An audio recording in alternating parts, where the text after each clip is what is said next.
Hi, hello guys. So, good evening. So, once again, this is Christopher, aka Chris Loli PH. So, I'm sorry guys ha kung medyo gwapo ta karon. I'm sorry kung medyo hamis ta karon. So, dawat-dawat lang ta. But anyway, I have to speak in Taglish, Tagalog at saka English because I believe that this update is hindi lang po para sa amin dito sa Bisaya, sa mga Bisaya, but also parang makuha din po ito ng lesson or idea kung sakali may magko-comment po kayo base sa information na ibibigay ko. So, I really appreciate for that. So, at least may tama nyo po ako just in case nagkamali ako. But this is actually based on the complaint na mapo-forward po from customer service, mapo-forward po sa amin. Okay? So, again guys, I am the head manager of Maxim Cebu from the main office here in the Philippines.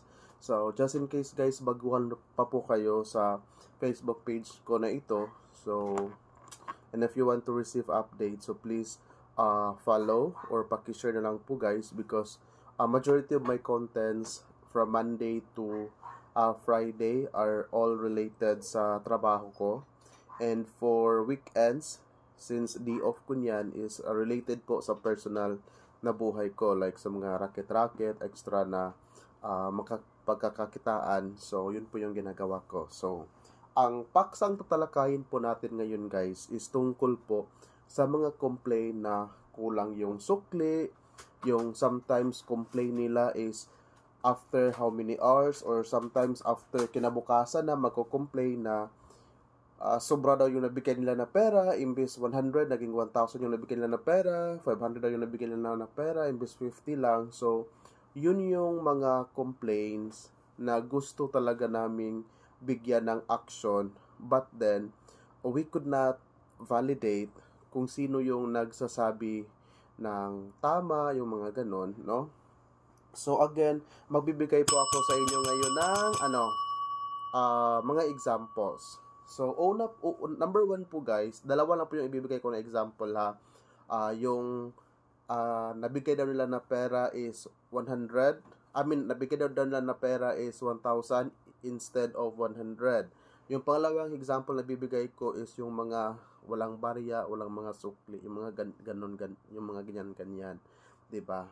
So, ito guys, ang una ko pong ibigay na halimbawa is yung mga customers na after 24 hours, after ilang araw, or after ilang oras, pagkatapos ng kanilang mga transaction, is sobra daw nabigay na mga pera nila.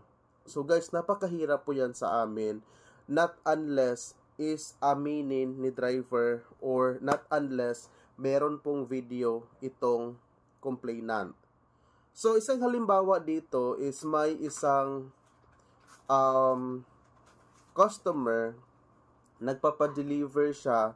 So, parang binibigyan ng kanyang boyfriend ng regalo or something, item na ipapadeliver dyan sa Park Mall. So, sa Park Mall, MO2 yun. So, kung hindi ko nakalimutan, parang bar man yung M02 dyan sa Park Mall banda, no? So, medyo lasing na yung babae. So, ngayon, kasi nag-inuman, ang COD is, walang COD, tapos, yung magbabayad lang sa delivery fee is yung receiver, which is parang boyfriend, no, parang girlfriend nung seller. So, meaning, lalaki yung pinik-upan sa Talisay ba yun or something, somewhere dito lang malapit, basta 90 or 95 ba yun, basta parang 90 yung delivery charge, tapos papunta dyan sa MO2, so yung taga-receive is babae, no, babae. Ngayon, walang COD, so since si receiver, yung babae sa MO2 na nag-iinom, yun yung tatanggap ng item, tapos mababayad siya ng supposedly 90. So, ang nabigay daw niya is 1,000 kasi akala niya 100. Ngayon guys, okay lang sana kung nag-complain right away or mga ilang minuto, yung mga ganyan. Pero yung complaint talaga guys is after kinabukasan pa kasi daw sure daw siya na ganito ganyan pero paano namin ma-justify yon? Kaya nga guys, sa mga tindahan, nilagay niyan, sa mga cashier, nilagay talaga, disclaimer, na count your money first before leaving. Since hindi sila maka-rectify or maka-confirm afterwards sa transaction. So, ibig sabihin, bago ka sana aalis or bago mo i-let go yung driver, is dapat nagkaintindihan tayo. Yes, I could not say na mali si driver, I could not say mali si customer, pero sasabihin ko, kayong dalawa yung mali. Or, kasi nagrereklamo ito si client yung nahihirapan ko, sabi ko, ma'am, pinatawag ko na sa driver, he stand na wala talaga. It's only 100. Kasi naghahanap pa nga yun siya ng panokli, pero sabi mo dyan na. Tapos, ito namang si customer, naninindigan na wala daw talaga siyang ibang pera, 1-1 lang daw yung pera niya. No, imposible, no? 1-1 lang daw yung pera niya. Tapos, yung naiwan is yung 100. Posible yun. Pero, paano man natin makahingi ng parang ebidensya ba? No, kung kayo ang manager, tapos ngayon gusto ni customer ipatanggal niya sa driver, para saan? No? Not unless siguro may makuha siyang CCTV, makita na 1,000 talaga yung binigay. Kasi after 24 hours, tapos lasing na siguro ka nun, okay lang siguro kung may mga ebidensya, di ba? Yun nga guys, nahihirapan kami mag-decide. Alam nga naman, porke nagrereklamo ka na 1,000 yung pera mo is sususpensihin na namin agad si driver. Okay lang sana pag umamin si driver, pero si driver nanindigan na wala. Yun yung mahirap, di ba? Kung mabibigay ako ng example, kapareho din yan sa tindahan, babalik ka kasi kulang yung sukli ko. Bumili ka ngayon, bumalik ka bukas kasi kulang yung sukli mo. Is that reasonable? Okay lang sana kung right after sa transaction, no? Pero after 24 hours, ang hirap na talaga guys. Sobrang hirap. No, sobrang hirap. So again, wala akong sasabihin na kasalanan ni driver, hindi ko sasabihin kasalanan ni customer, pero pareho kayong dalawa. Pero sa tingin ko is kasalanan talaga nung nagbabayad. It means ni customer, no? Kung ako yung magpa-validate. Kung kayo nung kasalanan yon. Kasi ikaw yung nagbabayad eh. So dapat ikaw yung vigilant kung magkano yung binabayad mo.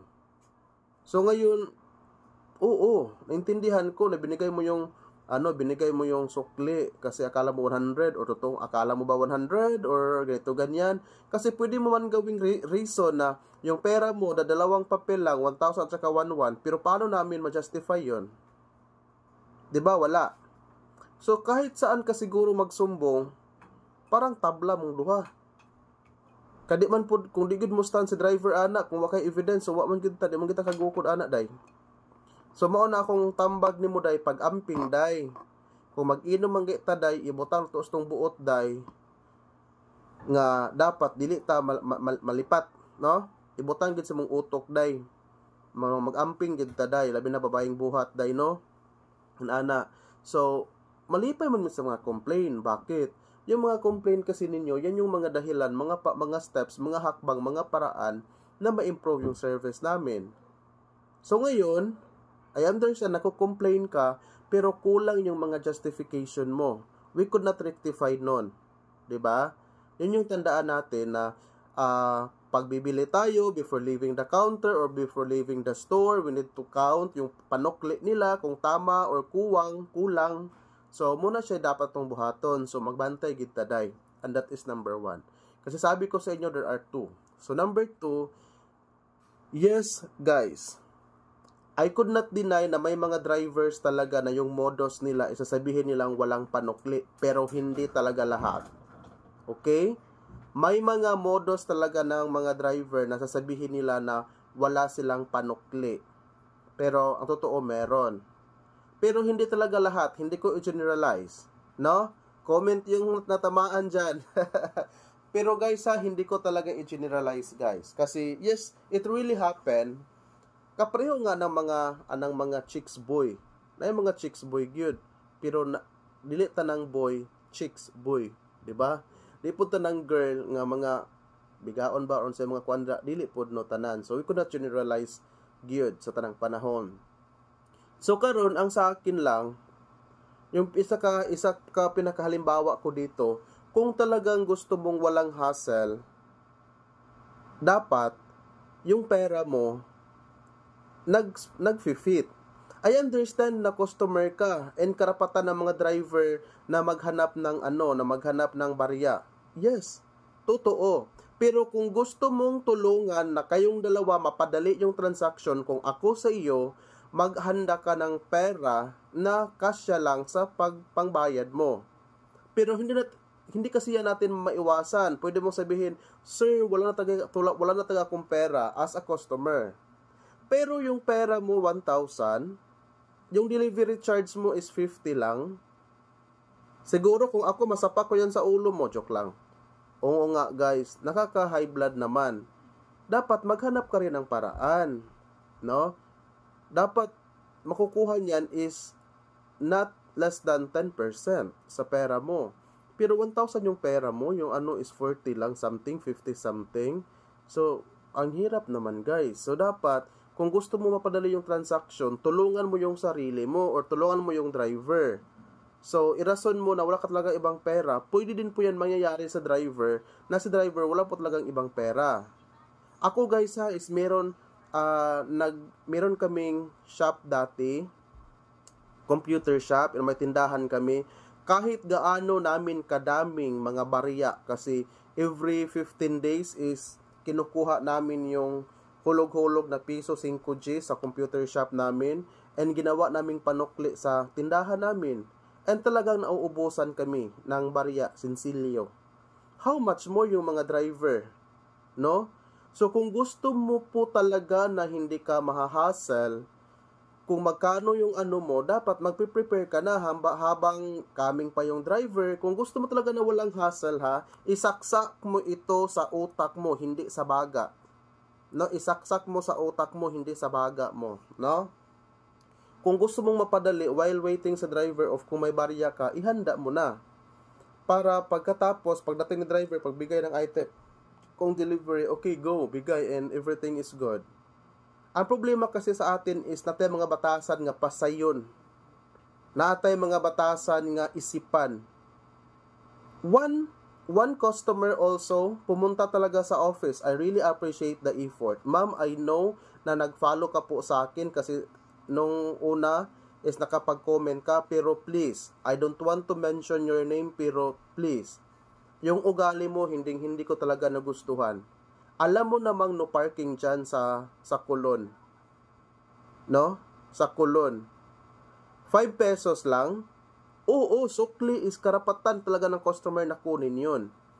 Pero andyan ka na, naghihintay ka sa driver, hindi mo pa nagawang maghanap ng kasi sometimes it really happen na walang barya talaga itong driver.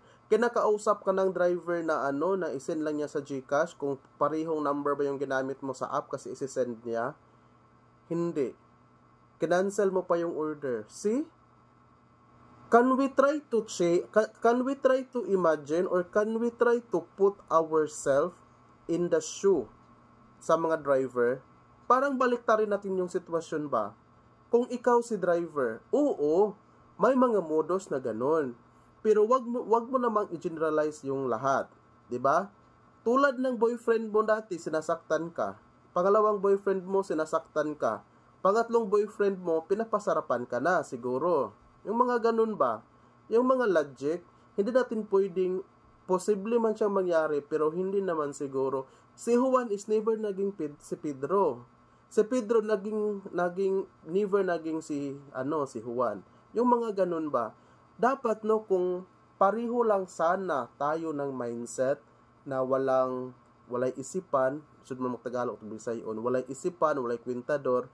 Pero nihanyo pa jud ang driver nimo nga may di ba diya sa kulon, nado na maligyag lansones man guro to ang giingon sa driver kan, di ba naman dira mga orange mamaligya dira sa kulon. Carbon ba na? Dapit dira sa may... Di kayo na ko familiar. Basta dito Daplin, guys. 5. Na malihog ang driver. Gusto niya, sabi niya, Sir, ikaw ang maghanap ng panukli. Imbes nakikiusap, yes, guys. Sometimes, intindihin naman natin, oo, responsibilidad ng driver. Yung mismong tindahan nga na medyo nandyan lang talaga sa place nila, nauubusan tayo ng panukli. And yes, uulitin ko again, may mga scenario talaga na ginagawa yan ng modus ng mga driver, pero wag naman nating lahatin. Especially na 5 pesos lang yung sukli, tapos sabi ni driver, ma'am, the same GCash po ba yung ginamit mo? Ayaw mo. Tapos kinancel mo yung order, di ba? Wala kang humanitarian. Sa tingin ko, nagtatrabaho ka para yumaman ka, pero sa tingin ko, hindi ka talaga yumaman pag gano'n ang ugali natin, guys. Hindi. Kasi nakakasakit na, parang nakasakit ka ng damdamin ng tao.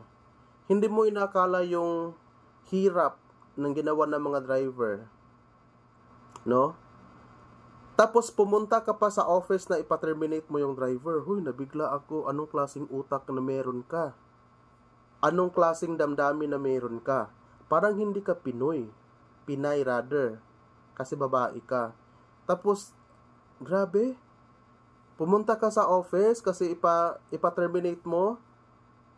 Dahil nakiusap siya sa iyo na pwede ba iano doon sa mismong yung may naninda, kung may panuklik siya. Guys ha, uulitin ko. Yes, aaminin ko, I have to acknowledge na karapatan nating customer na mabigyan ng tamang panukli. Yes, totoo yan. Kahit piso, kahit 25 centavos yan, karapatan ng customer at dapat ibigayan natin ni customer, guys. Oo, karapatan ni customer. Number 2, hindi din po talaga natin, guys, maiwasan na si driver is nagsasabi ng totoo na wala po na po talaga siyang pangbarya. Wala po siyang barya. So, nakikita naman natin na nakikiusap si driver na isend niya sa GCash kung parehong GCash pero gusto mo cash. 'Di ba? Yung ganon. Number 2. Number 3, kung nasa isip mo na modus sa mga driver, yes, posible. And inaamin ko na, sinasabi ko na may mga driver na yun yung modus nila, pero wag naman po nating lahatin.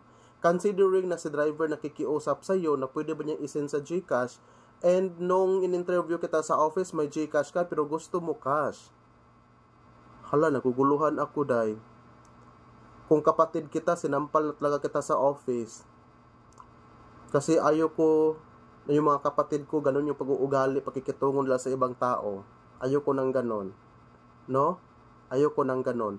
Number 4, please lang, magtulungan tayo. Tulungan natin yung sarili natin para mapadali yung transaction. Tulungan natin yung driver para mapadali yung transaction. If possible, makapaghanap po tayo, especially dala-dala yung motor nila, guys. And yung 5 pesos, pwede po yung ma-impound yung motor nila kasi no parking nga dyan. No parking. Nakikiusap na po si driver. Tapos ngayon, ipapatanggal mo si driver, ikaw yung tatanggalin ko. Ikaw yung ibaban ko, day. Kasi posible na may mangyari pa yan sa sa driver na ma-high blood tungkol ana imong batasan nga pinaka-toxic. Trabahante raman pud unta ta. Nanarbaho raman pud unta ta para makakaon. Sama sa driver ug sama namo nga nanarbaho para makakaon. Pero ikaw mura kag balaan nga Santa Maria unsa pa ang imuhang kuan. No? I know nga ni-follow ka nako, but malain man ka nako, it's okay. Kabalo ko ka naka-comment ka sa kuang video, pero ang ako is maulang na gina akong idea. Kay kung wala pa naghatag option si driver, ma'am, pwede ra ba GCash, ma'am? Pareho ra ba imong GCash gigamit sa kuan, ma'am? Gigamit sa Maxim app pagbo kay ako sendan ka nako og 5. Nya di man gid kaganahan. Ang ending gi-cancel gid nimo. Wa gid ka gahuna sa effort sa driver. Wa gid ka ganahuna sa gas sa driver. Wa jud ka ganahuna sa oras sa driver nga gisayang. Bisag kana na lang tulong nga naa kay makonsider nga isa. No? Di man pud ko pwede mo ingon nga di gid ka kahatag sa 5 kay again, daily obligasyon sa client nga mohatag og tip.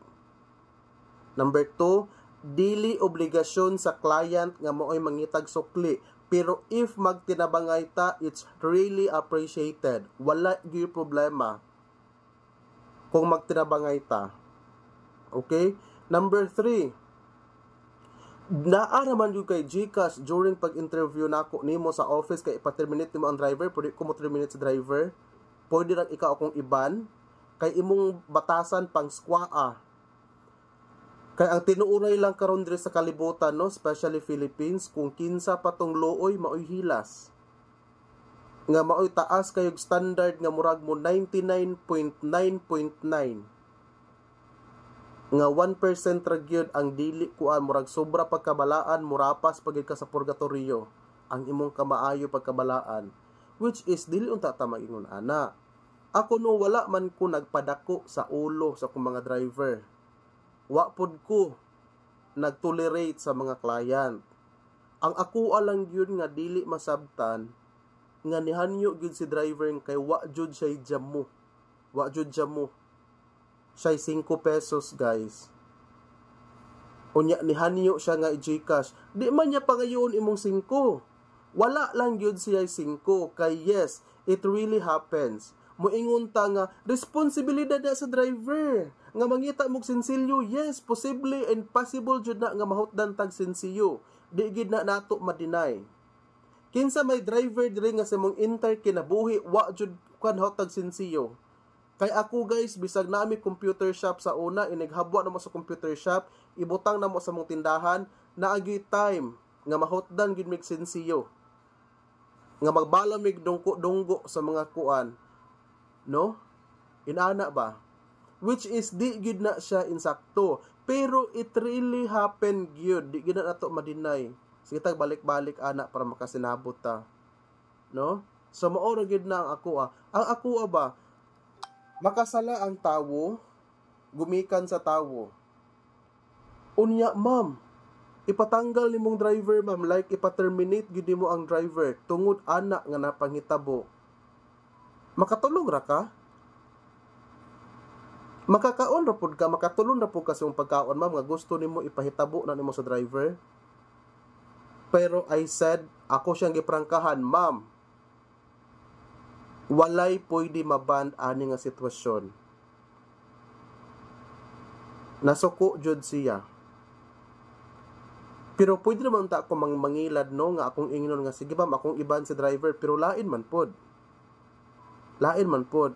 Basig mo ingon siya, sige kay nakapaban ko sa una, kay gi-report nako, which is pag mo evaluate mi guys sa inyong mga sala, dili gid mi mo tolerate og client, di pod mi mo tolerate og driver.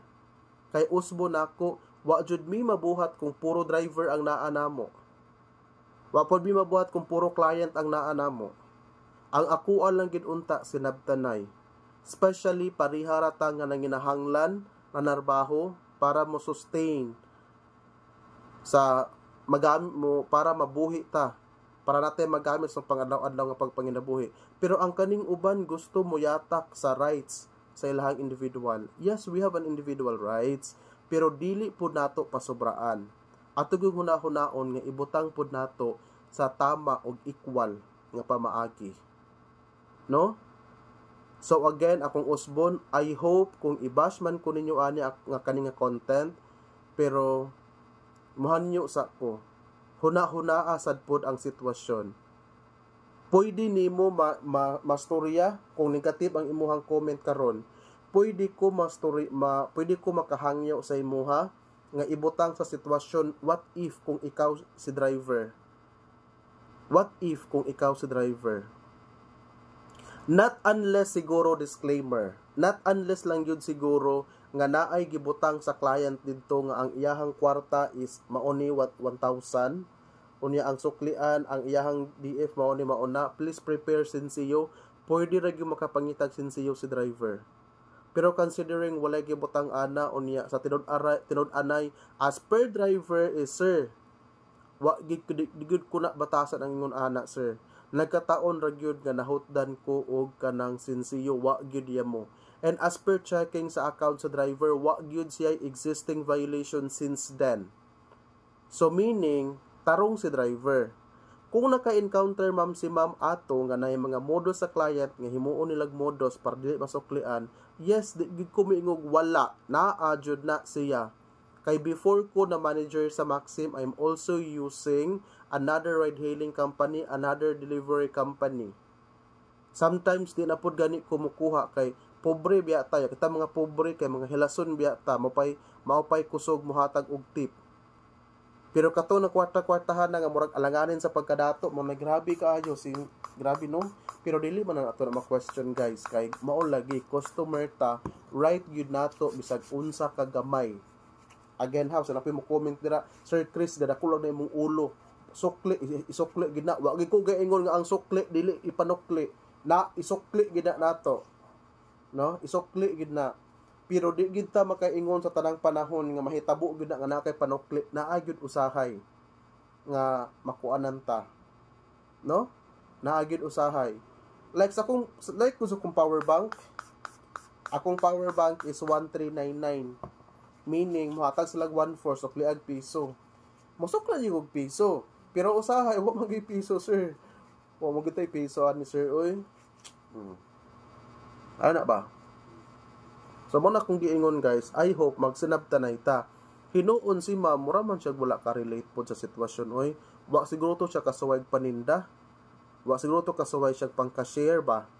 Or ba po siguro na siya kasubay nga mopalit siya nga wa siya nasuklian kay murag big deal magid kay niya nga ipa-terminate gid yung driver.